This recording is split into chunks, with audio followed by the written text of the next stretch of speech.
2028학년도 대입 개편안이 확정되었습니다. 이에 따라 해당 연도에 대입을 치르는 현 예비 중3은 풀 체인지된 완전히 변화된 수능을 치르게 됐는데요. 무엇보다 먼저 정말 좋은 기회를 잡았네요. 축하드립니다. 그게 무슨 말이냐고요? 자, 들어보세요. 2028학년도 수능시험장에서 상위권 혹은 의대를 두고 고3과 가장 치열한 대결을 벌일 대상은 누굴까요? 바로 재수생입니다. N수생이죠. 바꿔서 물어볼게요. 지금 2028학년도 수능 개편이 돼서 가장 불안한 학년은 누굴까요? 현 예비 중3이요? 아니죠. 시험이 바뀌기 직전 학년인 현 예비 고1입니다. 이들이 재수를 하려면요, 다시 새로운 수능에 맞춰서 처음부터 공부를 해야 됩니다. 밑바닥부터 다시 시작을 해야 된단 말이에요. 그래서 벌써부터 2028학년도 수능에서는요, N수생이 사상 최저가 될 거라고 예상이 되고 있습니다. 그러니까 가장 유력한 경쟁자가 없는 판이라고요. 수능시험 최종 라운드는 전교권 고3이랑 최상위 N수생의 싸움이에요. 근데 여기서 누가 우미죠? 항상 재수생과 N수생이죠. 봤던 시험을 보는 거니까요.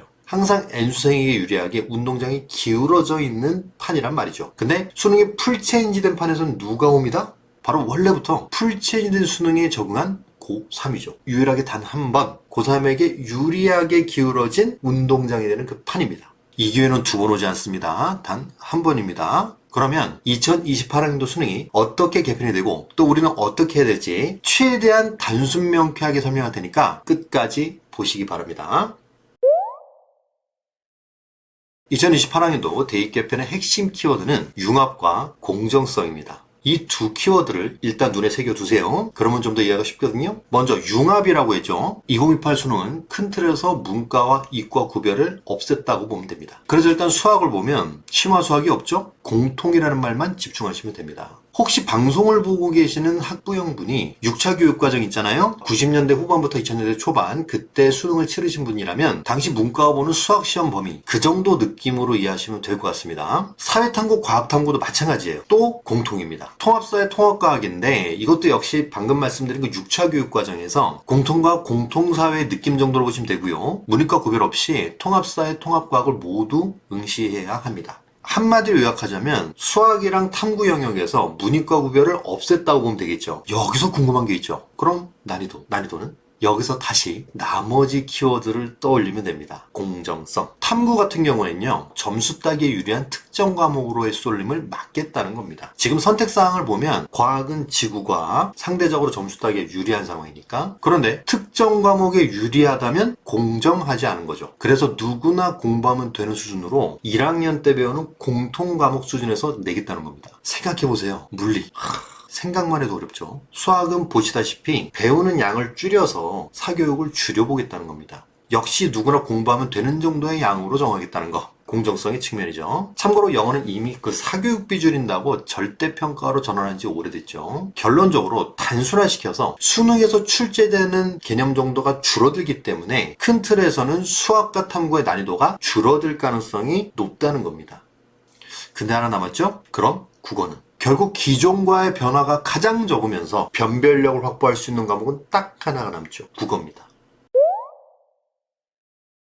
정해진 미래입니다. 2028학년도 수능 변별력 국어에서 결정됩니다. 심화 수학이 없는 수학. 1학년 공통과목 수준의 탐구. 물론 어렵게 낼 수는 있죠. 충분히 가능합니다. 무조건 쉽게 난다는 생각으로 방심해서는 안 됩니다. 탐구 역시 특히 과학 탐구는 어려워지면 꽤 어렵게 나올 수 있고요. 그러나 이 과정을 등산이라고 해볼게요. 넘어야 하는 산의 높이가 줄어든 건 확실하죠. 산의 높이가 낮아도 코스 자체가 어려울 수는 있어요. 그래도 산 자체가 낮아졌다는 건 확실히 어려움이 적어졌다는 거죠. 내신으로 변별할 수 있지 않냐고요? 보시다시피 기존 9등급 체제에서 5등급 체제로 내신 체제가 바뀝니다. 1등급이 기존 3, 4%에서 이제는 10%예요. 기존의 2등급까지 모두 1등급이 되는 거죠. 내신을 따기 쉽다는 게 아니에요. 제가 말씀드리는 건 상위 10%, 1등급끼리 변별을 하려면 다른 수단이 필요하다는 거죠. 그럼 대학별 고사가 이슈가 되겠죠. 자, 다시 한번 떠올려 볼게요. 공정이 핵심 키워드입니다. 솔직히 말해서 여태까지 대학별 고사가 존재했던 경우를 살펴보면